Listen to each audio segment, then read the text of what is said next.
Welcome to March 7th. I'm still with you. I'm still meditating this morning. It's so great to be with you. So yesterday our topic was tenderness.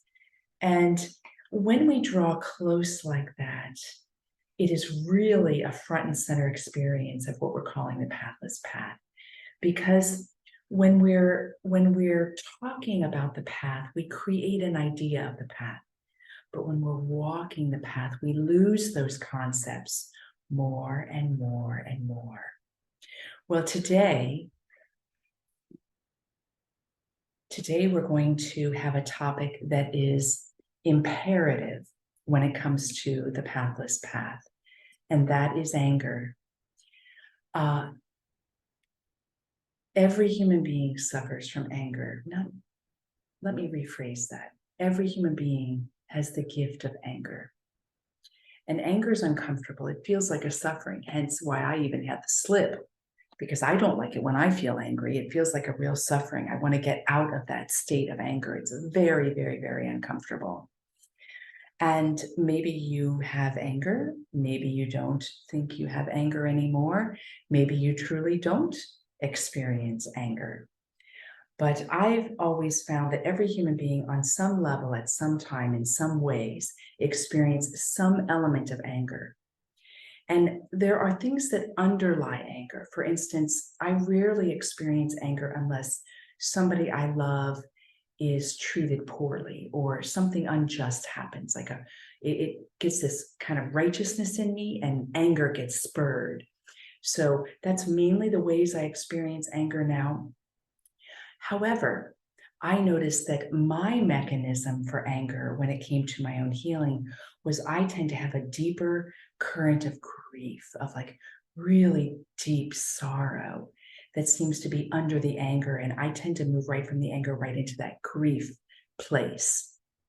But with that, I have needed to also allow the anger to have a place and a voice at times as well, not as the core quality of something that needed healing, but as a part of me, a part. Anger is a part of being human. And when we walk the pathless path, when we open up to the manifold experience of ourselves, I bet you've got some anger in you. And please, that's not an assumption. Maybe you don't. So I'm not assuming that. And if you really, really don't experience anger or don't have it hidden within you in any way, shape, or form, if you don't, maybe find another word that works. Discontent, a little bit of like that. Look at my nose. So there's qualities that fall within the anger realm. You may even have rage. You may have terror. You may have a full range of that. Focus in on that because I'm using anger as a catchphrase for all of that. And I want to read a sutra. As you can tell, these are such a big part of my life that I think speaks to what we're opening up to today. It's number 87, Radiant Sutras. Secrets are hidden in darkness and difficult nights. You awaken into a pang of aloneness, a howl of separation. This is the call of the Dark One, the roar of life seeking its source. The union you long for is within reach. Throw off all hesitation. Become one with the fear. Plunge into the uncanny blackness, eyes wide open, as if there were no other choice. Vibrating with fierce tenderness, breathe intimately with the Lord of infinite space. So that last phrase is where you come to as you choose to go into this darkness of anger. See the propelling momentum. When we want to come close to something that's really uncomfortable for ourselves, rage, anger, deep discontent, terror, all of these overwhelming, we can call them emotions, but I think they're more multifaceted than emotions. When we want to come close to that, that can be really challenging because it's fraught with uncertainty.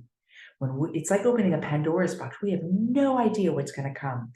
But realize that when we're coming from this place, we're coming close with presence.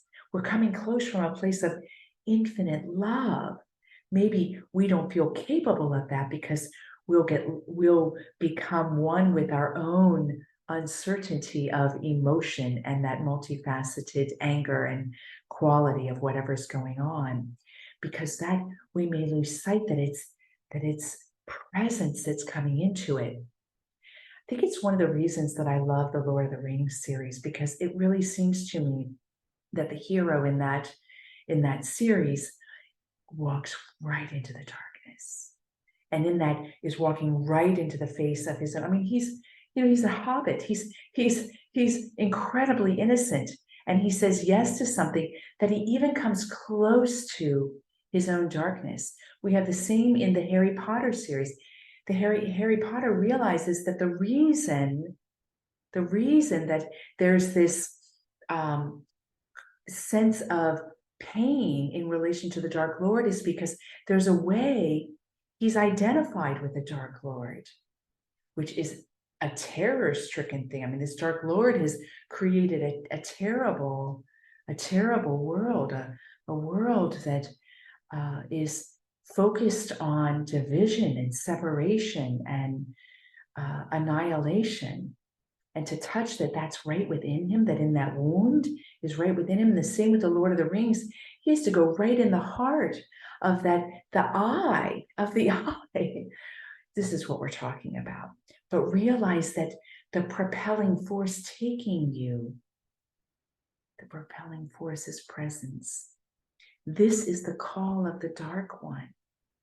What is the Dark One? The roar of life seeking its source. And then we hear these amazing words: the union you long for is within your reach. Throw off all hesitation. Become one with the fear. Plunge into the uncanny blackness, eyes wide open, as if there were no other choice. So in our meditation practice today, you may feel that you need to imagine that as if there are no other choice, because maybe you're still vacillating that there is a choice. Maybe I'll do it, maybe I won't. Maybe it really is worth it, maybe it's not. Maybe it's too uncertain. Maybe it may throw me off my path. Maybe you're vacillating. So I want you to imagine there's no other choice. Or maybe you've reached the liminal point and you know there is no other choice. I know what that feels like. I've been there. I've thrown off all hesitation more than once all my life. And I can attest, taking that hero's journey each time it's come at one of these very terrifying moments, it's worth it. Because then what happens in the experience is you begin to vibrate with fierce tenderness. And you become the breathing experience. It becomes intimate. Breathe intimately. And then something happens that is wordless. And this last phrase is very mysterious, with the Lord of infinite space. It's all of a sudden, it's you. And then all of a sudden you're naming something, the Lord of infinite space. Because there is a transmutation that comes. Transcendence, I love the word, if you understand it as very imminent. It's not going away from, it's going into and experiencing the transcendent infinite space. But if transcendence is a repressive, going away from, don't use that word, use transmutation. So this exercise is very, very, very simple. We're simply going to locate in the body where you hold anger in any of its forms. For me, it's my gut. See if you can, with your eyes open or closed, key into that right now.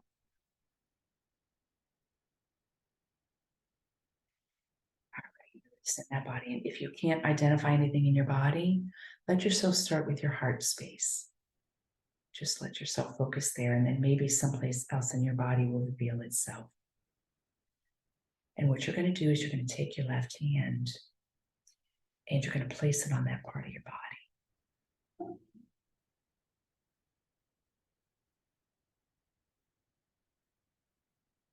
And close the eyes.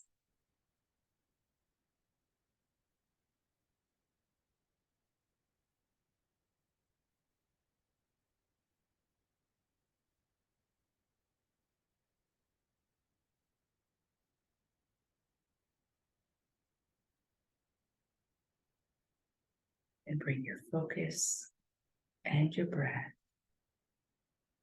to that place in your body.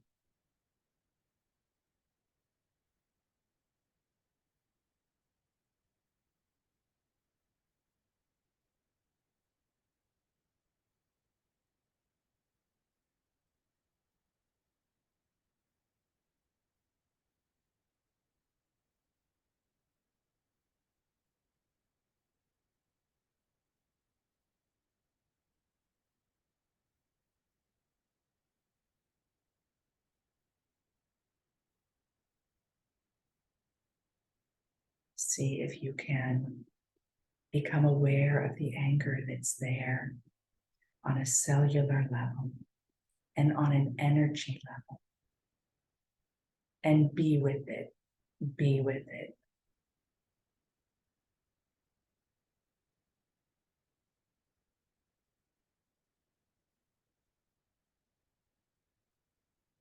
Breathe in it. Feel it. Invite it to come forward, that you may feel it more fully, that your awareness may be intimate with it more fully.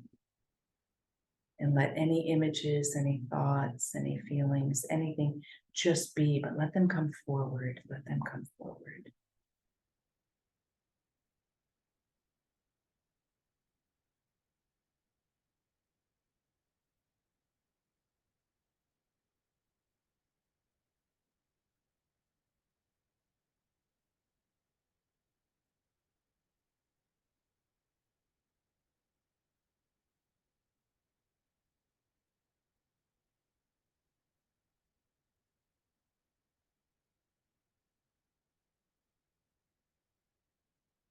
And now move the hand away just a few inches so that the whole hand is still in that region, but it moves out into the subtle energy. And let this space provide a way that the anger, whatever form it may be, may emanate outward a bit more, so that cellularly it's kind of moving into the subtle energy, where you're becoming aware of the way it vibrates in the subtle energy. It could be like a ball of, could be black, could be intense, could be hate, could be terror, could be bitterness, could be resistance. It's the howl of the dark one. Let the hand stay there 2 to 3 inches away from the body.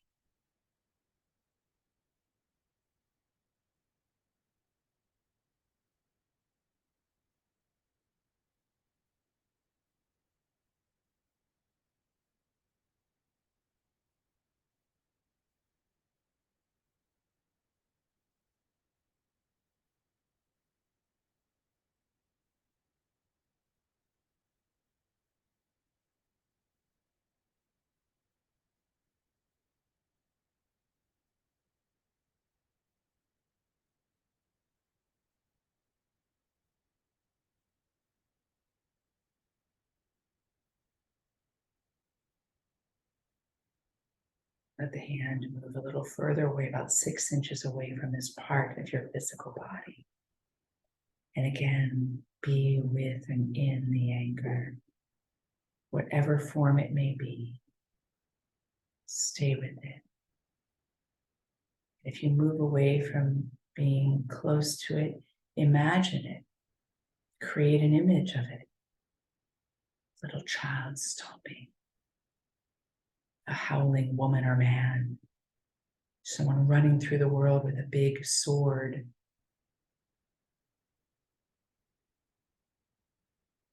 someone screaming, you screaming,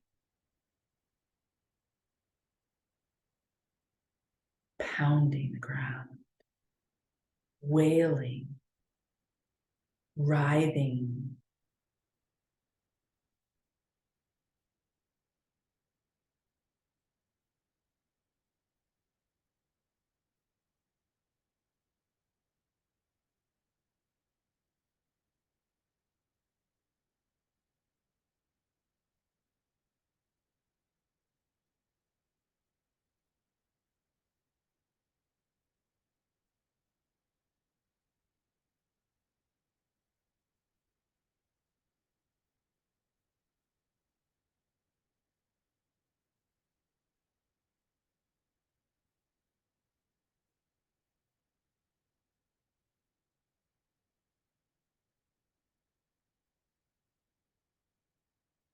Now slowly bring the hand back to touch the body. This time let the touch be one like the beloved holding you as the angry one in its arms, in her arms, in his arms. And move the arms up to an embrace where you let the arms encircle and let your hands fall upon the shoulders or behind. And hold yourself. Maybe rock just a little bit. Rocking, holding yourself. It is permitted to howl and writhe. It is permitted to be angry. It is permitted. It is ordained. Your anger is holy. Your anger is holy. Your anger is holy. Throw off hesitation. Be with the anger. Your anger is holy. You are holy. Say to yourself, I am holy. I am holy. I am holy. And let the rocking cease. Keep the chin down or move the chin down into the embrace. And see if you can smile with your body just a little bit. Just a smile of contentment. Now read the words of the sutra once again. Secrets are hidden in darkness and difficult nights. You awaken into a pang of aloneness, a howl of separation. This is the call of the dark one, the roar of life seeking its source. The union you long for is within reach. Throw off all hesitation. Become one with the fear. Plunge into the uncanny blackness, eyes wide open, as if there were no other choice. Vibrating with fierce tenderness, breathe intimately with the Lord of infinite space.